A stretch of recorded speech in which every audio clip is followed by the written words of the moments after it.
BJP ने क्या अपने पैर पर कुल्हाड़ी मार ली है? यह सवाल बहुत बड़ा है और यह सवाल क्यों पूछा जा रहा है? और दूसरा सबसे बड़ा मुद्दा यह है कि क्या सीजीआई बी आर गवई साहब पर जिस तरीके से हमला करने की कोशिश की गई, जिस तरीके से उन पर जूता फेंकने की कोशिश की गई है, क्या यह बीजेपी को बहुत भारी पड़ने वाला है? बिहार में 2015 में जो चुनाव के नतीजे निकल करके सामने आए थे विधानसभा चुनाव के, उनको जरा याद कीजिए। बीजेपी 2015 के विधानसभा चुनाव में औंधे मुंह जाकर के गिरी थी और वहां पर तब एक आरक्षण को लेकर के बयान दिया गया था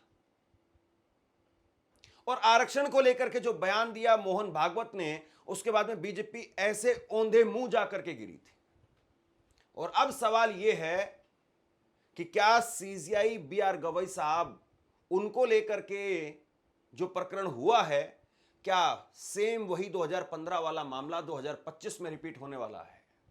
अब आप कहेंगे कि 10 साल पहले क्या था, आज क्या है, हालात बदल जाते हैं, 10 साल में लोगों की सोच बदल जाती है।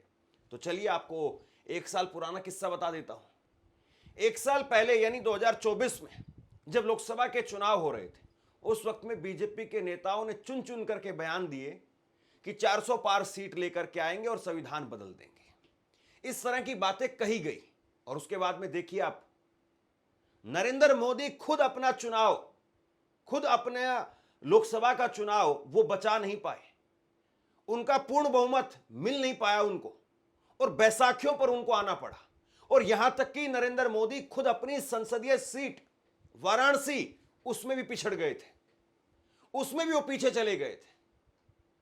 अब देखिए, तीनों चीजों को आप एक जगह पर ला करके रखिए। सीजीआई बी आर गवई साहब पर जूता चला है या फेंकने की कोशिश हुई है, यह एक मुद्दा है। आरक्षण को लेकर के मोहन भागवत ने 2015 में बयान दिया था, वो एक मुद्दा है। और तीसरा मुद्दा यहां पर है 2024 का चुनाव। अब ये ट्रायंगल आप मिला करके देखिए, ये ट्रायंगल जो है वो आप मिलाएंगे तो आपको समझ में आएगा कि कहीं ना कहीं कुछ न कुछ तो ऐसा है जो सच में इफेक्ट कर रहा है। ये सच में एक वाकई ट्रायंगल यहां पर बन रही है और ये ट्रायंगल कहीं ऐसा ना हो कि तीन तिगाड़ा और बीजेपी का काम बिगाड़ा, यानी बीजेपी को फिर से तीसरी बार वो पता चल जाएगा कि वाकई बड़ी गलती की है। और दूसरी बड़ी बात ये है, अभी केवल ऐसा नहीं है कि ये मामला हुआ चलिए खत्म हो गया, इस मामले को कुरेदा जा रहा है, बुरी तरीके से कुरेदा जा रहा है। जरा एक बार ये वीडियो देखिए आप। मैं ये वीडियो आपको दिखा नहीं सकता हूं, लेकिन ये ट्विटर यूजर है, ये इन्होंने एक वीडियो शेयर की है और ये वीडियो शेयर करके चुटकी ले रहे हैं, मजे ले रहे हैं। ये मजे ले रहे हैं कि देखिए सीजीआई पर ऐसे जूता चला था, ये जो है बताया जा रहा है। इसके बाद में कुछ लोगों की कमेंट्स देखिए आप, ये कमेंट्स देखिए कि सुन करके बहुत दुख हुआ। जो मीम शेयर किया जाता है हिमंता बिस्वा शर्मा का, वो वाला मीम है। कड़ी निंदा, मजे लेकर के लिख रहे हैं ये लोग, कड़ी निंदा। और ये लोग कौन हैं देख लीजिए, जरा इनके प्रोफाइल्स देख लीजिए, ये सारे तकरीबन बीजेपी समर्थक हैं, हंस रहे हैं ये लोग। और उसके बाद में देखिए कुछ और लोगों ने शेयर किया है कि हम लोग कंडेम करते हैं इसका, दिस इज वेरी बैड, लेकिन वो मीम शेयर कर रहे हैं जिसमें ताली बजाई जा रही है।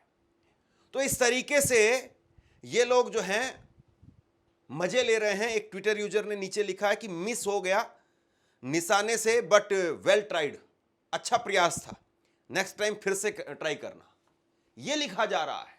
और ये बीजेपी का समर्थक अपने आप को जो पत्रकार कहता है, अजीत भारती को कल अरेस्ट किया गया और उसके बाद में खबर आई कि अरेस्ट किया गया। हालांकि इसने खुद से इस बात को कहा है कि अरेस्ट नहीं किया गया था, मुझे केवल बुलाया गया था और 3 घंटे के अंदर अंदर मुझे छोड़ दिया गया,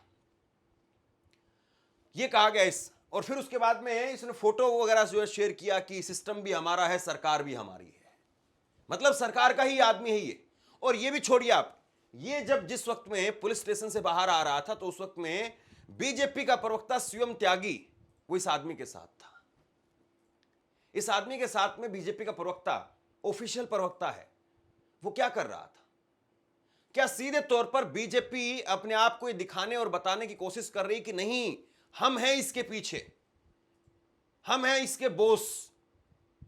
और क्या ये जो अगर किसी ने रणनीति बताई है नरेंद्र मोदी को, भाजपा को या किसी को, आरएसएस को, कि आप ऐसे से अगर आप करेंगे तो उसके बाद में जो हिंदू वोटर जिसको आप अपना मानते हो कि वो आपका वोटर है, वो वोटर जो चार्ज नहीं है, सोया हुआ है, वो चार्ज हो जाएगा, वो वोट देगा। तो बिहार में है कितना, बिहार में कितना बड़ा तबका है जो आपको वोट दे देगा। मैं उस वक्त का आपको बयान दिखाता हूं, आरक्षण को लेकर के जो बयान दिया गया था वो आप देखिए, आपको तस्वीर पूरी समझ में आ जाएगी। 2015 के बिहार विधानसभा चुनाव अक्टूबर नवंबर से ठीक पहले राष्ट्रीय स्वयंसेवक संघ आरएसएस के प्रमुख मोहन भागवत ने आरक्षण नीति पर एक विवादास्पद बयान दिया था। यह बयान 20 सितंबर 2015 को दिया गया। आरएसएस के मुखपत्रों में पांचजन्य और ऑर्गेनाइजर को दिए गए इंटरव्यू में बयान छपा था। मोहन भागवत ने कहा था कि देश के हित में एक अराजनीतिक समिति यानी नॉन पॉलिटिकल कमेटी गठित की जानी चाहिए जो आरक्षण की नीति की समीक्षा करे, रिव्यू करे। ये इन्होंने कहा था कि आरक्षण का रिव्यू किया जाए और आरक्षण को जो है खत्म किया जा सकता है या नहीं किया जा सकता है, क्या करना चाहिए, उस सब को लेकर के बात होगी। ये बयान था। और इसके बाद में जो है आरक्षण बचाओ ये नारा निकला और बीजेपी ध्वस्त होते चली गई।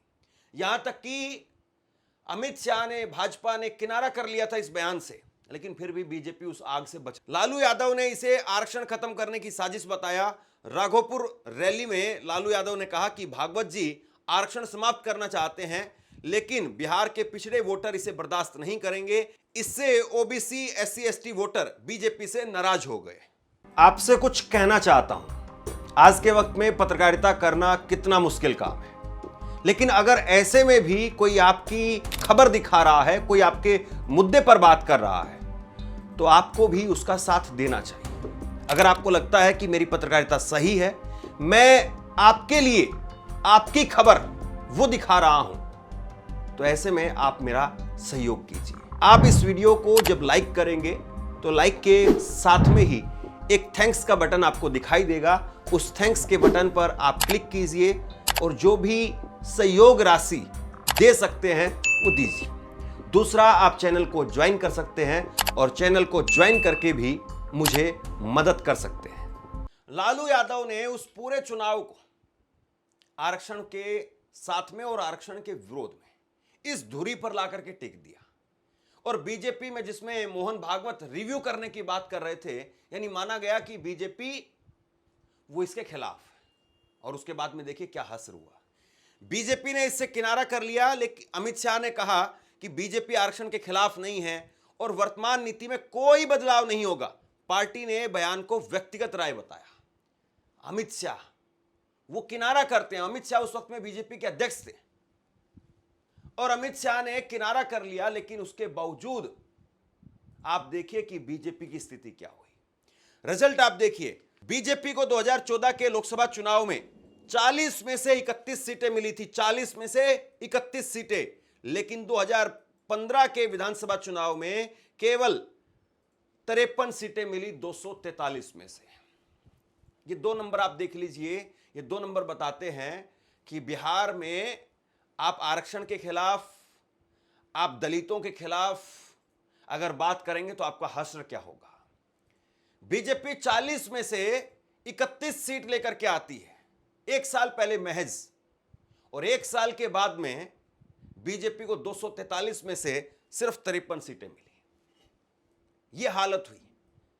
हालांकि उस वक्त में नीतीश लालू एक साथ महागठबंधन में लड़े थे, लेकिन आज नीतीश की कितनी स्थिति मजबूत है, नहीं है, और तेजस्वी यादव कितना मजबूत हुए हैं या नहीं हुए हैं, इस बात को आप देखिए। मोदी उस वक्त के मुकाबले में और ज्यादा मजबूत हो गए हैं या बहुत कमजोर हो गए हैं, यह भी आप देख लीजिए।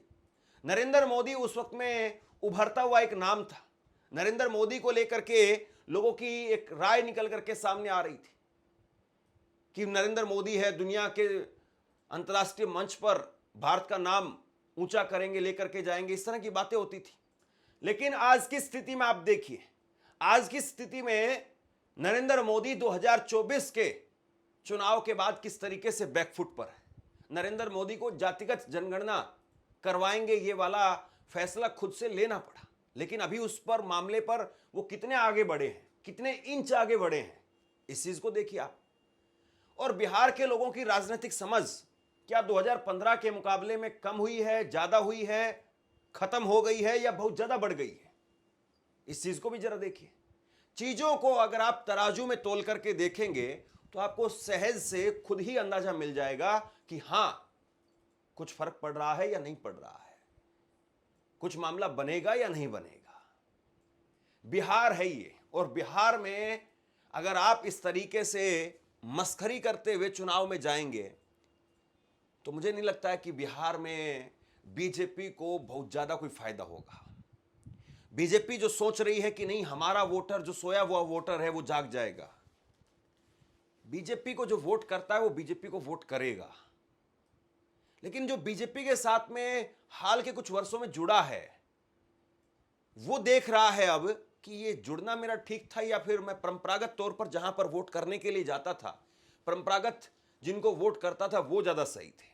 वो तबका देखिए, जो पार्टी का पर्टिकुलर वोटर होता है, चाहे वो भाजपा हो, आरएसएस हो, माफ कीजिए भाजपा हो, आरएसएस तो खैर भाजपा के साथ है, आप मान करके चलिए, चाहे भाजपा हो, चाहे आरजेडी हो, चाहे कांग्रेस हो, चाहे जेडीयू हो, कोई भी पार्टी, क्षेत्रीय पार्टियों की बात करिए, एलजेपी, हम पार्टी, इन सब की बात करिए, जो पार्टी का कोर वोटर है वो तो उसके साथ रहेगा। और कोर वोटर से कोई पार्टी जीत नहीं सकती है, कितनी बड़ी पार्टी हो, लेकिन अकेले अपने कोर वोटर के सहारे वो पार्टी जीत नहीं सकती है। जैसे कोई भी नेता किसी जाति का नेता तो हो सकता है, लेकिन पर्टिकुलर उस जाति के लोगों के वोट से वो नहीं जीत सकता है। अगर उसको जीतना है तो उसको दूसरे लोगों को अपने साथ में जोड़ना पड़ेगा। दूसरा जो वोटर है वो अपने अपने साथ में अगर जुड़ेगा तो फिर चुनाव जीते जाएंगे, नहीं तो नहीं। अब बीजेपी के सामने चुनौती यही है कि आपने जो किया है, क्या उसके बाद में एससी, एसटी, ओबीसी, ये जो तबका है, और बिहार में तो पिछड़ा, अति पिछड़ा, महापिछड़ा, ये इस तरह से भी वर्गीकरण किया गया है, तो ये जो तबका है वो आपके साथ में खड़ा होगा, या वो ये देखेगा कि ये तो भैया BR गवई साहब को जो है वो जूता मारने पर खुश होने वाले लोग हैं। तो ये जो तबका है क्या वो इस तरह से सोचेगा? ये बहुत बड़ा सवाल है। और देखिए, भारत में और बिहार में जाति एक सच्चाई है, इसको आप बदल नहीं सकते हैं। जाहिर सी बात है, किसी भी जाति के अगर किसी सम्मानित व्यक्ति के साथ में आप अगर गलत करेंगे, अपमानित करेंगे, तो फिर वो व्यक्ति जो है या फिर वो जो जाति जो है वो कहीं ना कहीं वो सोचेगा कि क्या ये सही हो रहा है या गलत हो रहा है। और बिहार में खास तौर पर जिस तरीके से जाति को लेकर के वोट होता है, तो ऐसे में जो ये मुद्दा निकाला गया, नरेंद्र मोदी ने दोपहर में, सुबह करीब जो है वो 11:30 बजे जूता चलाने की कोशिश हुई थी, रात को 8:30 बजे ट्वीट किया, 8:30 बजे, और वो भी सिर्फ ट्वीट था। और वो ट्वीट करके उन्होंने कहा कि मैंने बात की है उनसे, लेकिन अभी तक उस आदमी पर कार्रवाई नहीं हुई। ये जो राकेश किशोर है, ये अलग अलग टीवी इंटरव्यूज में बैठ करके खूब जो है इसका महिमा मंडन किया जा रहा है, खूब इस आदमी को जो है वो और बड़ा हीरो बनाया जा रहा है। और ये जो शख्स है अजीत भारती, जो कहता है कि ऐसे पतित हिंदू विरोधी कायर जजों को सड़कों पर उनके साथ में ऐसा ही होगा, ये जो लिखता है इसके ऊपर कोई कार्रवाई नहीं, मैजिक ट्वीट डिलीट करवा करके छोड़ दिया गया। तो क्या इसको जमीन पर बिहार में इसको लेकर के चर्चा नहीं होगी कि आखिरकार आप क्या कर रहे हैं, आखिर आप किस तरीके से कर रहे हैं और आपका तरीका क्या है? क्या इसको लेकर के बिहार में बात नहीं होगी? क्या बिहार के चौक चौराहों पर, चाय की टपरियों पर इसको लेकर के चर्चा नहीं होगी? और क्या ये चुनाव में कोई असर नहीं डालेगा? मुझे लगता है कि आज की तारीख में महंगाई, बेरोजगारी, शिक्षा, चिकित्सा, सड़क, विकास, या फिर जो विकास नहीं हुआ वो, ये सारे जो मुद्दे एक साथ होंगे कि कोई परिवर्तन करना चाहता है, कोई सरकार को रिपीट करवाना चाहता है, या कोई बीजेपी की सरकार बनाना चाहता है, कोई तेजस्वी को मुख्यमंत्री बनाना चाहता है, ये सारे मुद्दे तो होंगे ही होंगे। उसके अलावा मुझे लगता है कि एक मुद्दा कहीं ना कहीं लोगों के दिमाग में ये भी इस बार के चुनाव में होगा कि सीजीआई के साथ में जो हुआ वो ठीक नहीं हुआ, और उसके बाद में बीजेपी ने या बीजेपी के जो समर्थक थे उन्होंने इस पर किस तरीके से रिएक्ट किया, इस चीज को लोग जरूर तराजू में तोलेंगे। अब जरा देखिए 2024 के चुनाव में क्या हुआ था। 2024 के चुनाव में मोदी जी 400 पार की बात कर रहे थे, और ऐसा लग रहा था कि विपक्ष तो कहीं पर है ही नहीं, और विपक्ष तो कोई कह रहा था कि कांग्रेस पार्टी 40 सीट पर सिमट जाएगी, 35 सीट पर सिमट जाएगी, कोई कह रहा था कि अखिलेश यादव जो 5 सीट पिछली बार जीत पाए थे सिर्फ वही जीत पाएंगे, इस बार हो सकता है कि वो अपनी सीट हार जाएं, 2-3 सीटों पर सिमट जाएं। इस तरह की बातें कही जा रही थी। कोई कह रहा था कि गुजरात की सारी सीटें लिख लीजिए, उत्तर प्रदेश में 10 सीटें लिख लीजिए, बाकी 70 सीटें 75 सीटें वो बीजेपी की रहेगी। हर कोई बता रहा था, यहां तक कि जब चुनाव हो चुके थे, चुनाव संपन्न हो गए, उसके बाद में रजत शर्मा वो कह रहे थे कि मुझे कोई स्थिति दिखाई नहीं देती है कि बीजेपी उत्तर प्रदेश के अंदर डाउन चली जाए, जहां पर है उससे ऊपर ही जाएगी। लेकिन जब रिजल्ट सामने आए तो पता चला कि बीजेपी उत्तर प्रदेश में हार गई है और वहां पर इंडिया गठबंधन चुनाव जीता है। और उसकी वजह क्या थी? उसकी वजह थी संविधान को लेकर के बयान दिए गए। और सबसे बड़ी बात आप देखिए, जो पूरे चुनाव का एक तरीके से सबसे बड़ा चित्र निकल करके सामने आया, वो था अयोध्या में बीजेपी की हार। अयोध्या में राम मंदिर के निर्माण का जो है वो काम हुआ, उसके बाद में मोदी जी गए, वहां पर तस्वीरें निकल करके सामने आई, बहुत सारी तस्वीरें निकल करके सामने आई, लेकिन उसी अयोध्या नगरी में बीजेपी हार गई। और उस वक्त में देखिए क्या बयान दिया गया था। अयोध्या से ही भाजपा के उम्मीदवार थे लल्लू सिंह, और उन्होंने 13 अप्रैल 2024 को फैजाबाद में यानी अयोध्या में एक चुनावी रैली के दौरान कहा था कि सरकार तो 272 में बन सकती है, सरकार तो 272 सीटों से भी बन सकती है, लेकिन संविधान में बदलाव संशोधन करने के लिए 2/3 बहुमत लगभग 362 सीटों की जरूरत होती है, इसलिए हमें 400 से अधिक सीटें जीतनी होगी। 400 सीटें मिलेंगी तो संविधान को मजबूत बनाने के लिए बदलाव करेंगे, जिसमें आरक्षण समाप्त करने का इशारा वो भी जो है इनको लेकर के कहा गया।